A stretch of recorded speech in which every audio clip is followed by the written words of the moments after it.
Baik, selamat sore Dokter Fasilitator dan Profesor Evaluator kami. Kami dari SGDB 3 ingin mempresentasikan tentang uh, particulate matter effects on human health. Perkenalkan, nama saya Jod Amin Raj dan nombor NIM terakhir 241. Baik, saya akan menerangkan tentang background. Particulate matter adalah istilah umum untuk mengklasifikasikan polutan udara yang terdiri dari partikel tersuspensi di udara, bervariasi dari komposisi dan ukuran. Fasilitas industri, pembangkit listrik, kenderaan, incinerator, debu dan kebakaran adalah sumber utama materi particulate. Bahagian sistem pernafasan yang terpengaruhi oleh PM tergantung pada ukuran partikelnya. PM terdiri dari ion, gas reaktif, senyawa organik, logam dan inti karbon partikel. Next.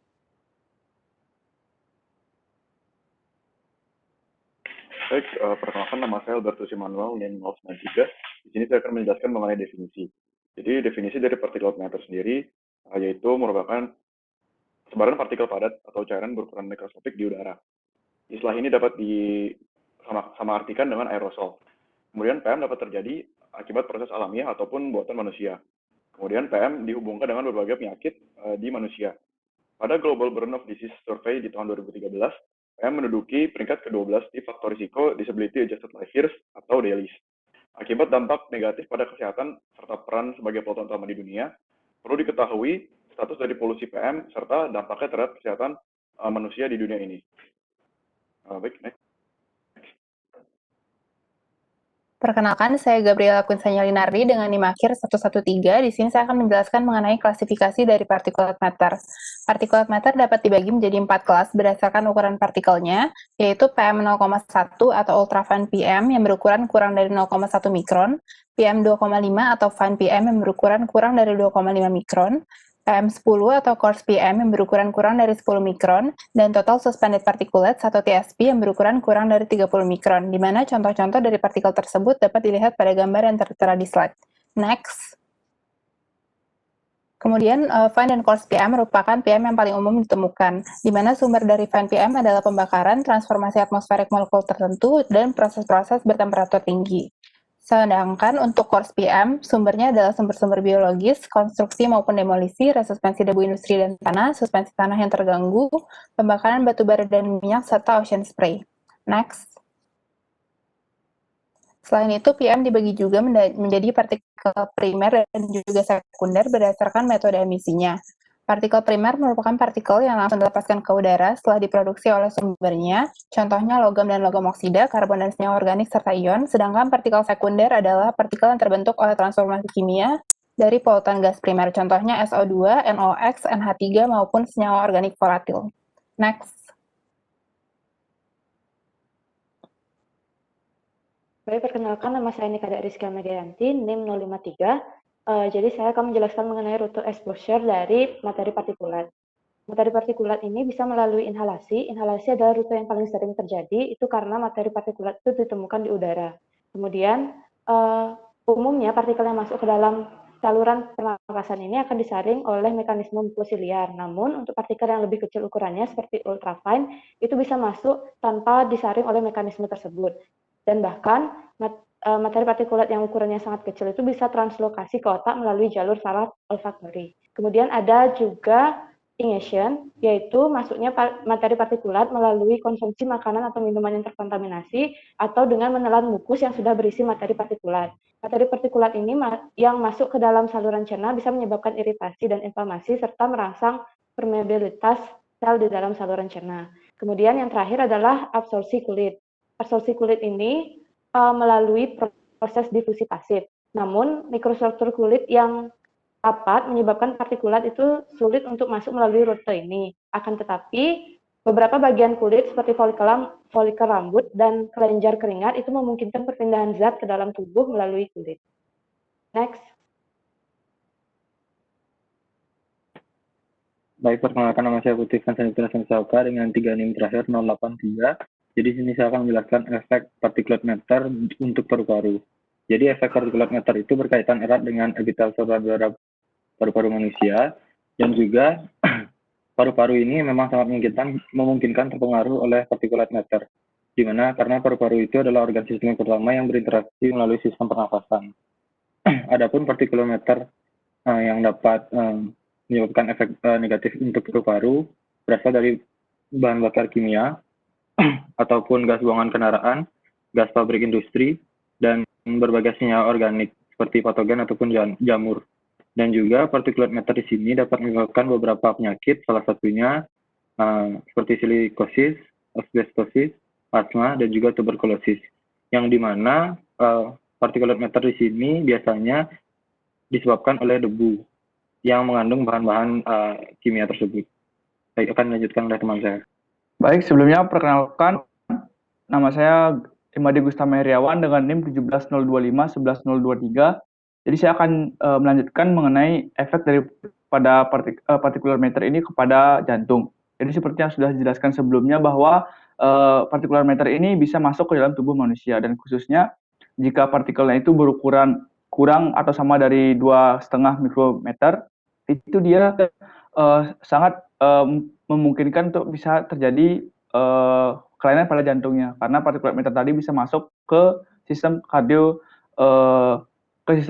Jadi ada beberapa hal yang mungkin akan menjadi dampak daripada particulate matter tersebut. Jadi pertama dari segi short term-nya, jangka besar, jangka pendek, dengan masuknya particulate matter tersebut akan membuat adanya perubahan daripada komposisi darah yang ada di tubuh. Nah, perubahan komposisi darah ini akan mempengaruhi daripada kerja jantung dan juga darah. Jadi akan mempengaruhi heart rate, kemudian juga dari segi plasma viskositas plasma, dan juga tekanan darah. Nah, perubahan-perubahan ini akan memberikan perubahan juga terhadap hal yang lainnya. Maka secara long term pun akan terjadi beberapa hal yang bisa mengganggu fungsi jantung. Misalnya bisa terjadi iskemi, kemudian bisa terjadi myocardial infarction, kemungkinan juga akan terjadi heart failure dan juga cardiac arrest apabila memang efek yang diberikan oleh particulate matter ini bisa mengganggu fungsi jantung secara total. Mungkin silakan dilanjutkan.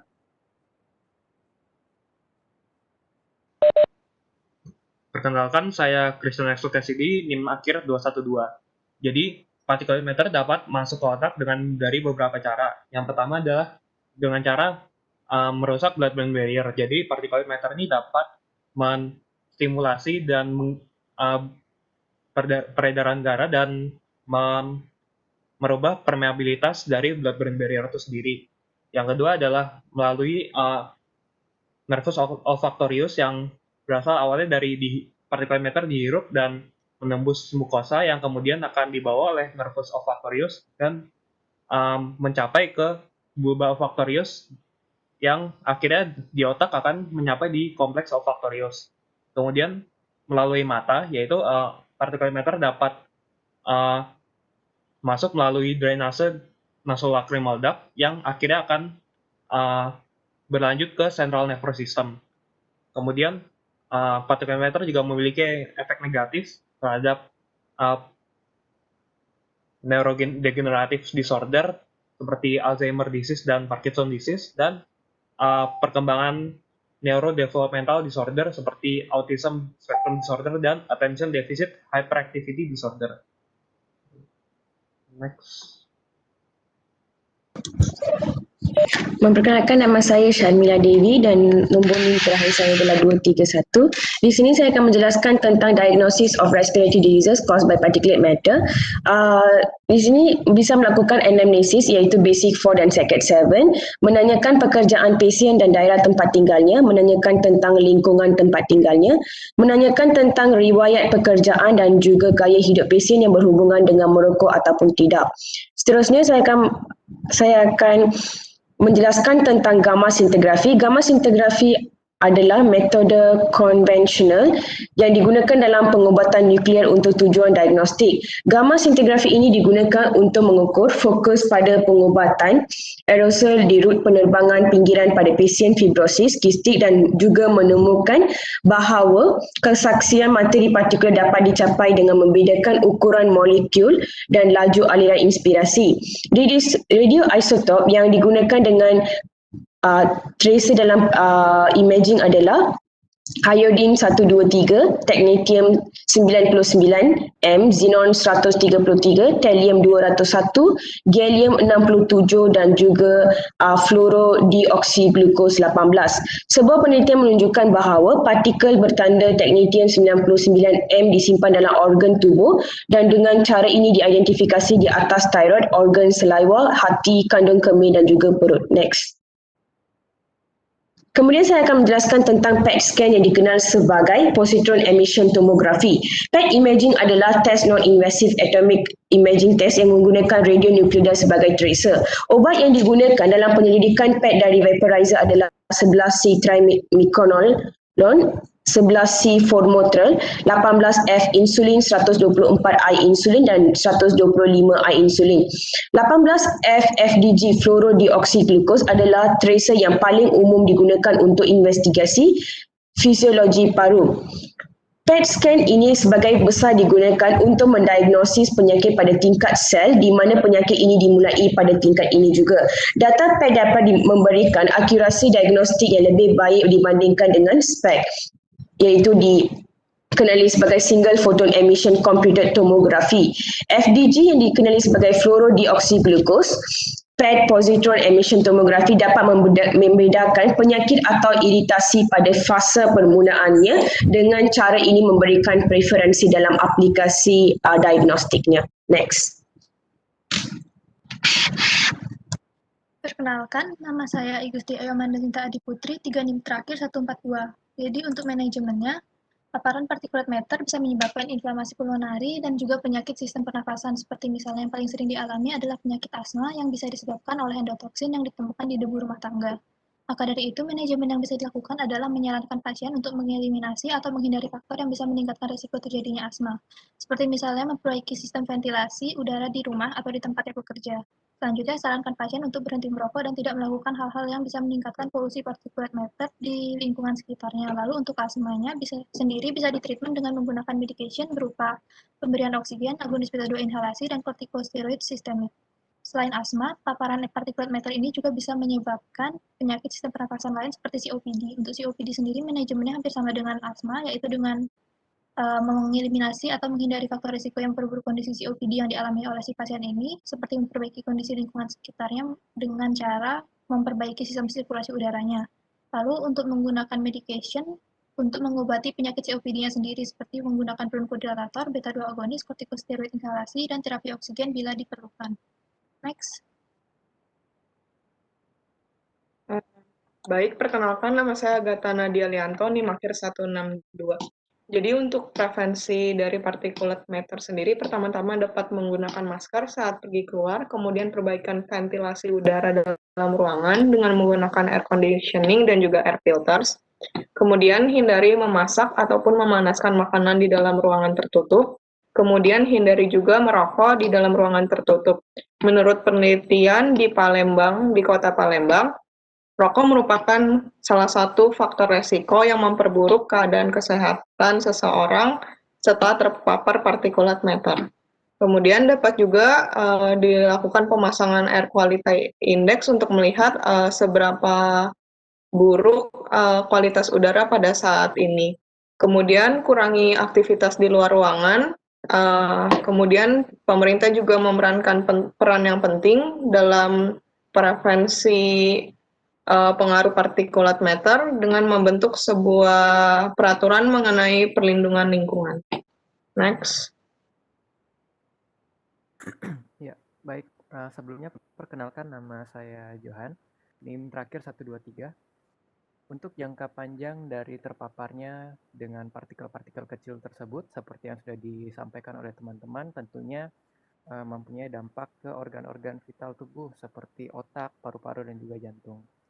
Kemudian untuk suatu studi yang dilakukan di Amerika dan di Jepang, untuk orang-orang yang terkena dengan paparan partikel tersebut mempunyai resiko tinggi untuk terjadinya kematian. Resiko tersebut juga meningkat saat orang tersebut mempunyai penyakit-penyakit bawaan seperti penyakit kardiovaskular dan penyakit-penyakit metabolik, bahkan seperti diabetes.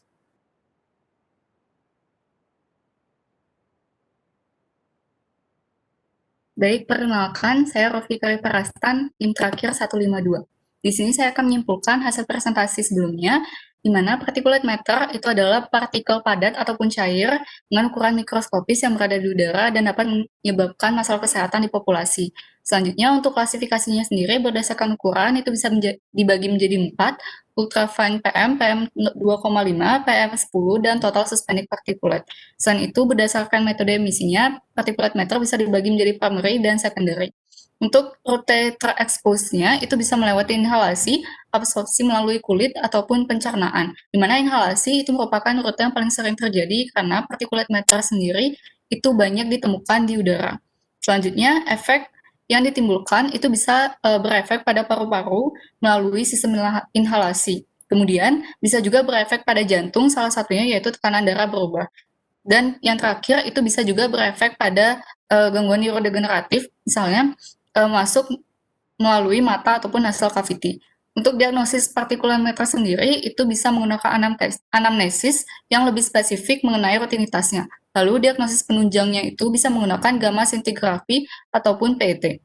Untuk treatmentnya itu tergantung dari permasalahan yang dihadapi. Contohnya pada pasien asma itu bisa menghindari faktor penyebab dan diperhatikan kembali lingkungannya. Untuk pencegahan particulate matter itu dengan menjaga lingkungannya dengan baik, bisa juga dengan menggunakan air conditioning ataupun air filter. Lalu menjaga juga daya tahan tubuhnya dengan mengonsumsi vitamin. Selanjutnya untuk prognosis sendiri, itu tergantung dari seberapa lama dan seberapa banyak seseorang terekspos. Semakin lama dan semakin sering, maka akan memperburuk prognosis nantinya. Baik, sekian presentasi B3. Terima kasih.